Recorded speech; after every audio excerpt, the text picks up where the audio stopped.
A parábola do construtor da torre e do rei guerreiro é um ensino de Jesus presente em Lucas. Na verdade, não se trata de apenas uma parábola, mas duas parábolas, porém ambas estão intimamente ligadas, de modo que uma complementa a outra.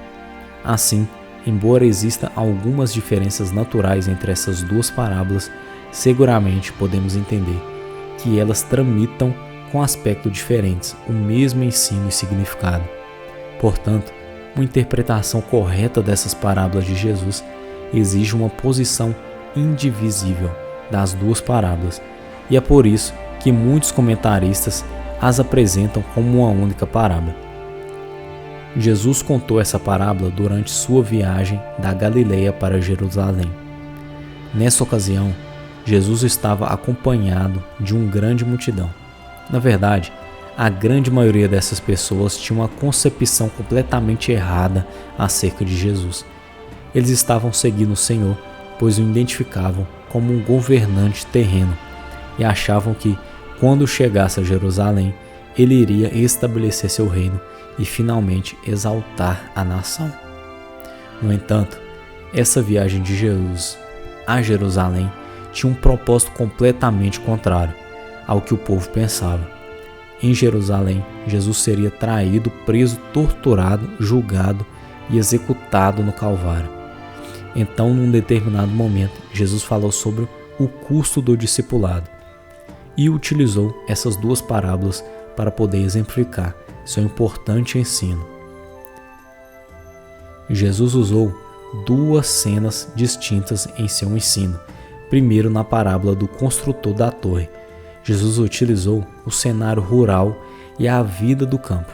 Depois, na parábola do rei guerreiro, o cenário passou a ser o palácio e as decisões militares. Na parábola do construtor da torre, Jesus supõe a construção de uma torre em uma fazenda. O texto não explica que tipo de torre seria. Poderia ser uma torre de vigia para o fazendeiro proteger seu campo, ou uma torre para armazenagem de ferramentas e suprimentos, que também poderia ser utilizada como residência temporária.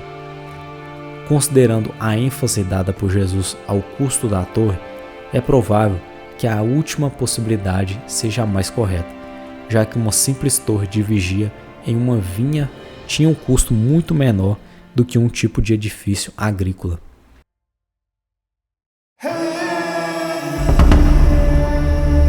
Possuir uma torre em uma fazenda representava mais prestígio para o fazendeiro, além de valorizar sua propriedade.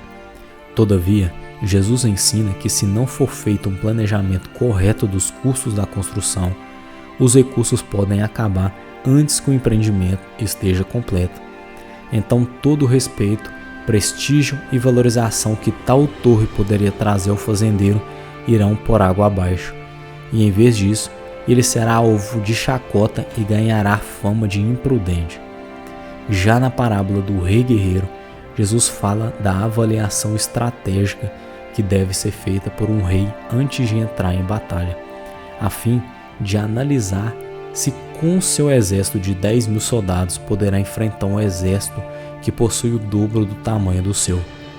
Essa avaliação precisa ser muito honesta e sincera, para que, se caso julgar não ter condições de enfrentar o seu oponente, o rei possa enviar uma comissão de embaixadores para apresentar um acordo de paz antes que o exército inimigo venha até ele. Assim, não apenas seus recursos serão poupados, mas a vida de seus homens também. As duas parábolas são curtas e objetivas. Na parábola do construtor da torre, a lição é bem clara: planeje e avalie o custo antes de agir. Já na segunda parábola, a lição que segue é: avalie as possibilidades de sucesso, tome uma ação e esteja disposto a ceder. Entretanto, quando colocamos essas duas parábolas como partes de um mesmo ensino, podemos perceber uma importante verdade. Na primeira parábola, o fazendeiro precisa tomar uma decisão, isto é, ele pode fazer ou não fazer a torre. Na segunda parábola, o rei também precisa tomar uma decisão, porém ele não tem a liberdade do fazendeiro. Ele obrigatoriamente precisa fazer alguma coisa, ou seja, ou vai à guerra ou cede um acordo de paz. Para entendermos esses ensinos, não podemos anular o contexto dessa parábola. Jesus pronunciou essa palavra em multidão infestada de seguidores superficiais. Num primeiro momento, essas pessoas apresentavam desfrutar de uma liberdade de ação, isto é, construir ou não construir, buscar verdadeiramente o reino de Deus ou continuar sonhando o ideal nacionalista esperado, um rei terreno. Se apoiar no fato de terem comido no maná no deserto ou comer no verdadeiro pão que desceu do céu enviado por Deus. Todavia, o ensino prossegue e Jesus mostra que não existe a possibilidade de neutralidade, ensinando então 3 princípios claros. O primeiro, é preciso ponderar e planejar antes de tomar uma ação. Segundo, mais é necessário que a ação seja tomada. E terceiro, porém é preciso tomar a ação da maneira correta, isto é, partir para a direção certa e estar disposto a ceder. Essas pessoas precisavam ser confrontadas, precisavam entender que não poderiam permanecer como estavam. Elas tinham que saber o que realmente significava ser um discípulo do Senhor.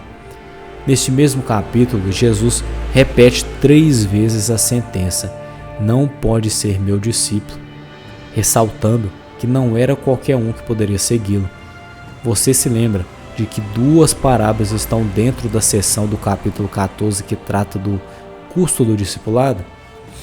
Com a parábola do construtor da torre, Jesus enfatiza que seus seguidores precisam compreender que segui-lo não é um mar de rosas.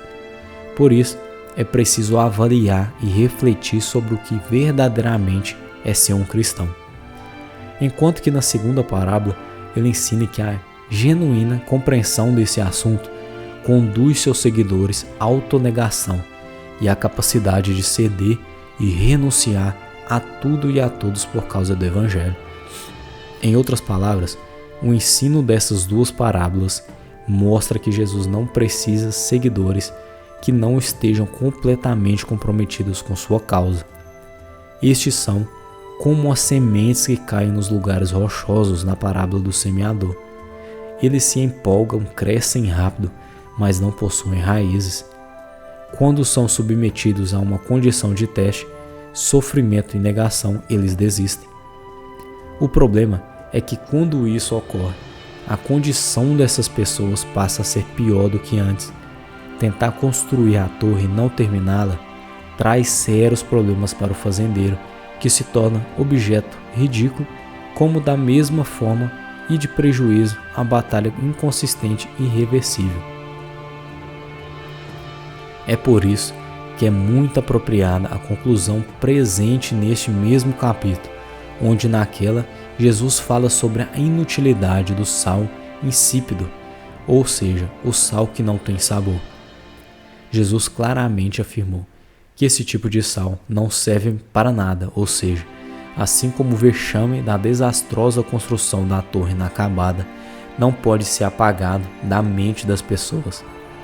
Assim como as vidas que foram perdidas não podem ser recuperadas após a decisão equivocada que conduziu a uma guerra fracassada.